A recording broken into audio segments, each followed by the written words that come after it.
بسم اللہ الرحمن الرحیم۔ السلام علیکم۔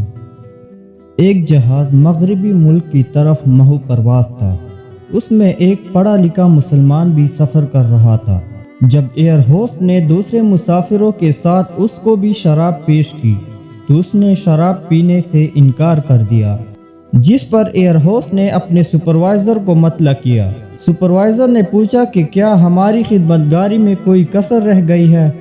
یہ شراب مہمانداری کے طور پر پیش کی جا رہی ہے۔ مسافر نے اسے بڑے تمیز سے سمجھایا کہ وہ مسلمان ہے اور شراب نہیں پیتا۔ سپروائزر اصرار کرتا رہا کہ وہ شراب ضرور نوش کر لے۔ اس کے مسلسل اصرار پر مسافر نے کہا کہ ایسا کرو، یہ جام پہلے پائلٹ کو دو۔ سپروائزر کہنے لگا کہ ایسا کیسے ہو سکتا ہے کہ وہ شراب پی کر جہاز اڑائے؟ وہ ڈیوٹی پر ہے۔ اگر وہ ڈیوٹی کے دوران شراب پیے گا تو اس بات کا 100% امکان ہے کہ جہاز حادثے کا شکار ہو کر تباہ ہو جائے گا۔ مسافر نے سپروائزر کو کہا، میں مسلمان ہوں، میں اپنے ایمان کو بچانے کے لیے ہر وقت ڈیوٹی پر ہوتا ہوں، اور اگر میں شراب پیوں گا تو اس بات کا 100% امکان ہے کہ میں حادثے کا شکار ہو جاؤں گا اور اپنے ایمان کو تباہ کر بیٹھوں گا۔ کسی سے رشتہ توڑنا ایک انتہائی تکلیف دہ عمل ہے، لیکن جہاں پر آپ کی عزت، ضرورت اور قدر نہ ہو، وہاں سے دور جانے میں ہی خیر و عافیت ہوتی ہے۔ اس کے در پہ سکون ملتا ہے، اس کی عبادت سے نور ملتا ہے۔ جو جھک گیا اللہ کے سجدے میں، اسے کچھ نہ کچھ ضرور ملتا ہے۔ اچھے تو سبھی ہوتے ہیں، بس پہچان برے وقت میں ہوتی ہے۔ ماں موت سے نہیں ڈرتی، اسے مرتے وقت یہ ڈر ہوتا ہے کہ اس دنیا میں اس کے بچوں کو اس جتنا پیار کوئی نہیں کرے گا۔ جب تک تم ڈرتے رہو گے، تمہارے زندگی کے فیصلے کوئی اور لیتا رہے گا۔ کامیاب لوگ اپنے ہونٹوں پر 2 چیزیں رکھتے ہیں، خاموشی اور مسکراہٹ۔ خاموشی مسائل سے دور رہنے کے لیے، مسکراہٹ مسائل کے حل کے لیے۔ نصیب کا لکھا مل کر رہتا ہے، کب، کہاں، کیسے، یہ سب میرا رب جانتا ہے۔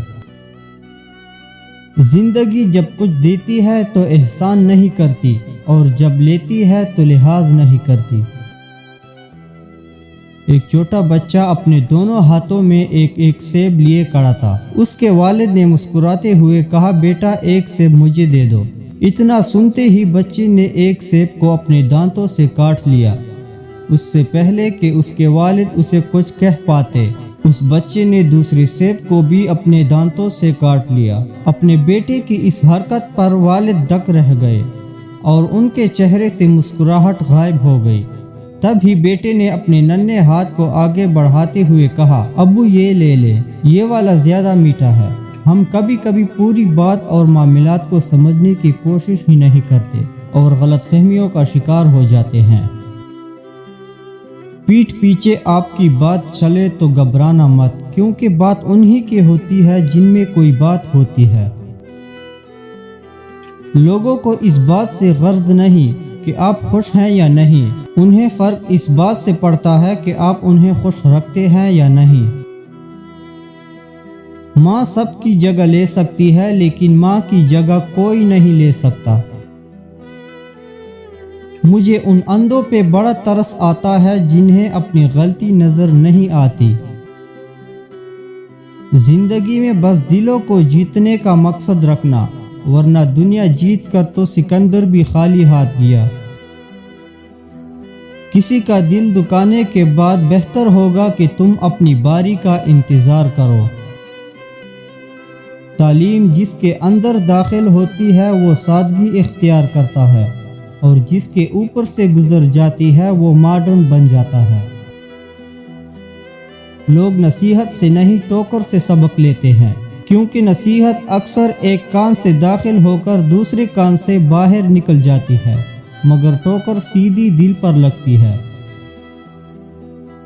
حضرت علی رضی اللہ تعالیٰ عنہ نے فرمایا، کبھی کسی کو دکھ مت دو، کیونکہ معافی مانگ لینے پر بھی دل میں درد باقی رہتا ہے، جس طرح دیوار میں سے کیل نکالنے پر سوراخ باقی رہتا ہے۔ صبر ایک ایسی سواری ہے جو اپنے سوار کو کبھی گرنے نہیں دیتی، نہ کسی کے قدموں میں اور نہ کسی کی نظروں میں۔ جو تکلیف تم خود برداشت نہیں کر سکتے وہ کسی دوسرے کو بھی نہ دو۔ ایک حد کے بعد انسان سب کچھ چھوڑ دیتا ہے، روٹھنا، منانا، شکایت کرنا، گلے شکوے، اور پھر دل ایسا ہو جاتا ہے کہ کوئی بات کرے تو ٹھیک، نہ کرے تو بھی ٹھیک۔ جو برا کہے چپ ہو جاؤ، جو ستائے صبر کرو۔ اللہ کی قسم ایسی طاقت بنو گے پہاڑ بھی راستہ دیں گے۔ ہر انسان اپنی زبان کے پیچھے چھپا ہوا ہے، اگر اسے سمجھنا ہے تو اسے بولنے دو۔ میں آج تک اپنی خاموشی پر نہیں پچھتایا، جب بھی پچھتایا اپنے بول پر پچھتایا۔ انسان کی تربیت کا فرق ہوتا ہے، ورنہ جو سن سکتا ہے وہ سنا بھی سکتا ہے۔